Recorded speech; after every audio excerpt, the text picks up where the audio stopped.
waste any time because we're going to introduce the man of the hour right here, Bobby Carpenter, alongside a helper tonight, Dave Holmes. Not the man of the hour, but I'm here. We'll close enough. And this is how Wall of 10 works, because I know you haven't done this before, Bobby, but we have 10 topics.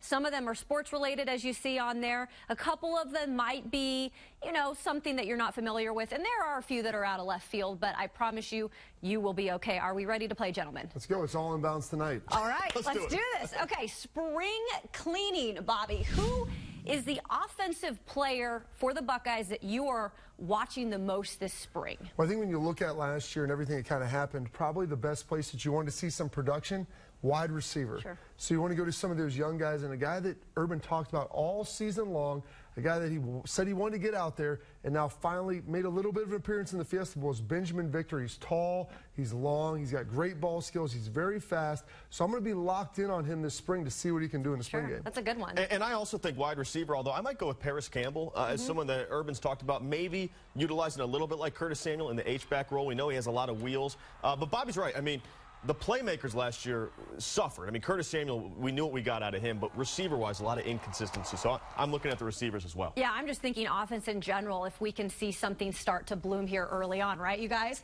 The Whirly Bird is our next topic. Bobby, you were a great linebacker. How confident are you that Chris Whirly can be the man in the middle? I like that you throw that term out there great, pretty loosely. I do love Chris Whirly. I've been calling him Whirly Bird for years. He came in as a safety. A guy can run, very athletic out of Cleveland Glenville, comes in now, takes over for Darren Lee last year, now transitions to the middle. It's a little bit different skill set, but now you're going to have a guy there that has good ball skills, can run, highly athletic, which you love to see, and now you're going to transition that in. The question is the size. Will be able to hold up. And that's the big thing, David. You know, this Big Ten pounding, I think he's going to be able to do it.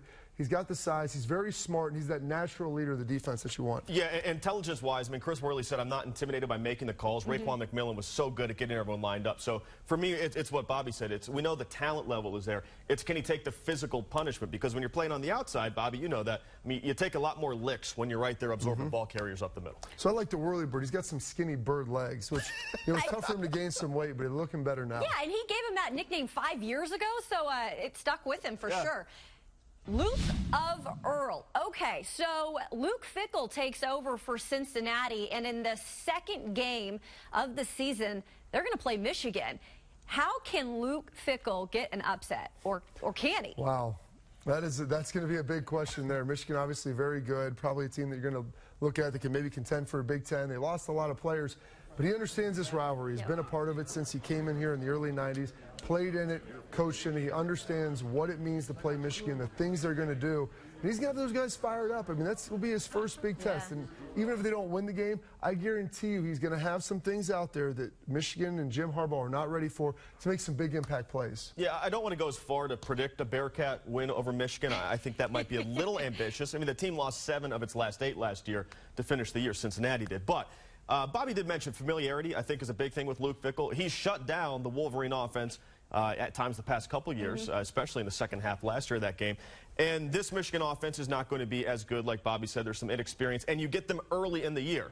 I think that's key because of all the turnover Michigan has. Bobby, if you're going to get them, week 2 is the better time to get them. Want them young. I think they're definitely excited to have him there, though. I look forward to seeing what he does. Gold jacket. I know this is one you were wondering about, Bobby, and you know, with Terrell Owens, you played with him several seasons. Does he deserve to go into the Hall of Fame? I'm a guy that's a believer the Hall of Fame is for what you did on the football field or on the sports field in general. It's not, you know, miscongeniality. It's not an award that you give to nice guys. And there's people that maybe I didn't like that are in the Hall of Fame. Sure. You know, I'll say this about Terrell Owens. He is one of the best wide receivers ever to play the game. He's one of the best players I played with. The guy showed up each and every week, put in his practice work, and went out and performed. And you look at his numbers, they're up against anybody. Sure, there's some stuff on the side. But I think if you ask just about anyone that played with him, if his off-the-field antics or the things that he went, never really fully detracted, you knew what you were getting on Sunday. And for that reason, and that reason alone, I think he should be in the Hall of Fame. Absolutely. Yeah, look at the numbers. Number 2 receiving yards behind only Jerry Rice. We forgive him there. Number 3 receiving touchdowns as well. I mean, so for me, if you're top 3 in the major categories, you're a Hall of Famer. I do want to ask you this, Bobby. when he was in Dallas there, okay, there was the big incident when he was with the Niners. He came and spiked it on the star. Then he goes and plays for Dallas. Was that ever brought up with any of those guys? You know, they brought it up, I think, at the initial press conference, and one of the things, because he got signed right as I was getting drafted. And now it's saying, I respect the star. This is what I'm all about. And, you know, he did a good job ingratiating himself into the Dallas community, and people there really liked him. You know, and teammates, you're always going to have some scuffles. Maybe not everybody doesn't love you, but you know what you're getting out of a guy on Sunday, and that's what's most important. I think he's going to appreciate Bobby. I'm going to put it up on Twitter. He follows me on Twitter. I'm going to get it to him. He'll retweet it out. We're good to go. T.O., you're the man. Okay, go. G-O-A-T. You played briefly with Tom Brady and Bill Belichick during your time in New England. What makes them so great? I think Bill Belichick, you know, is Mr. Consistent. You're going to know what you get out of him each and every day. The expectations are going to be high inside the room. One of the signs they have on the door talking about managing expectations when you walk out of there. Very big for him. Don't oversell things. Don't overhype things. And then he does a great job of treating everybody the same. First meeting in there, he's on Tom Brady for 15 minutes in the meeting about the pass that he made in practice, one that he shouldn't have thrown, maybe a little bit inconsistent. When you see coaches that are able to get on their elite players like that, you know that everybody's fair game.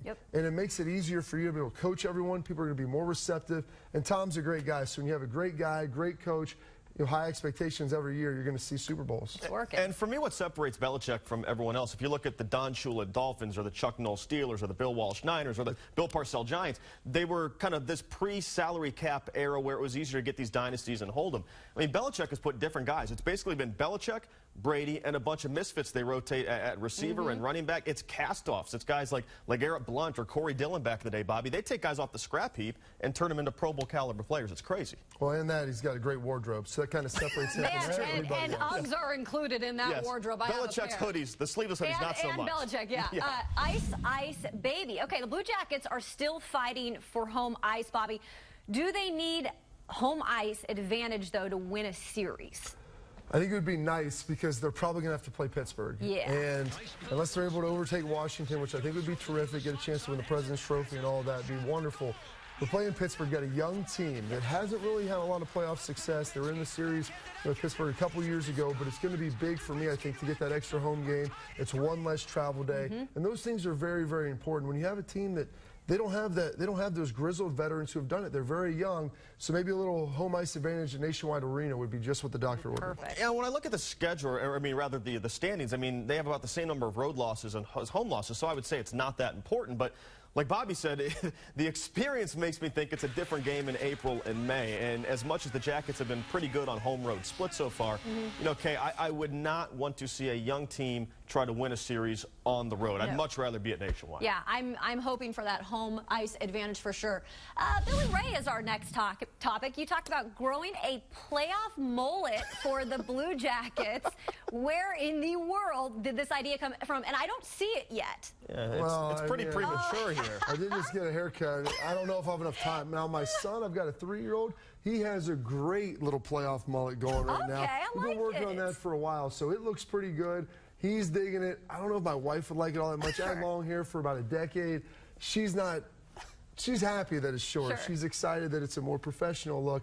But listen, who can't get behind a playoff mullet? They're a great look. Go grow one. Get into it. Get excited. Unfortunately, I probably get shut down. Go mullet. One time back in 2001, I tried to grow my hair out, and it started to look like Ben Savage from Boy Meets World. It was kind of that uncomfortable, curly, Brillo-y thing. So I gave up on it. You just stay away from that. Yeah, we're just going to keep doing the two-blade and, you know, say, give me something right off the rack. Any ideas from that. Okay, let's go through this one quickly, guys. Cruising. You took part in the Buckeye Cruise for Cancer. What is it like to be stuck at sea with Dom Tiberi for a week? You say stuck at sea. I mean, you get to be at sea with Dom Tiberi. We're stuck in the office with him every day. Dom's the best. Just kidding, Mel. Tune in all the time to see Dom. I grew up watching Dom. He is the best. He does a great job there on the auction. He is fantastic to be around. I truly enjoy it. He does a great job. And he raised close to $2.5 million this year, so what's not to love about that? And he pretty much Facebook Live the whole thing. Apparently, Dom gets Wi-Fi at sea because he was Facebook Living constantly. We saw it all. Okay, Pitchman. Pitchman, you recently appeared on the Home Shopping Network to sell body elastics. They said supplies are limited. Is this really true? And what are body elastics? Well, it's some workout bands, kind of a lifestyle. They've got a great set of videos, go online, you can track your progress with it. Hey, I love fitness. I got mine 10 years ago. So wow. when I was approached to do this, I was really excited. Get a chance to go on TV. And, I mean, who doesn't want to be like the next Billy Mays, Tony Willis, Billy Blanks? I mean, get a chance to run around and have some fun. Yeah, I mean, if you're up at 3 in the morning on those channels and you're getting paid for that, I say pitch all you want, man. Hey, okay, I lied. I have seen them. I actually use them in my bar class. You use body elastics. Yeah. And look how great you look. I mean, it works. Come on, let's go. Let's go. Last topic, got. Okay, so we know you watched the Game of Thrones and you love it. I like you put "the" in front of it. Oh, sorry. Game of Thrones. No, it's Excuse fine. me. Make it official.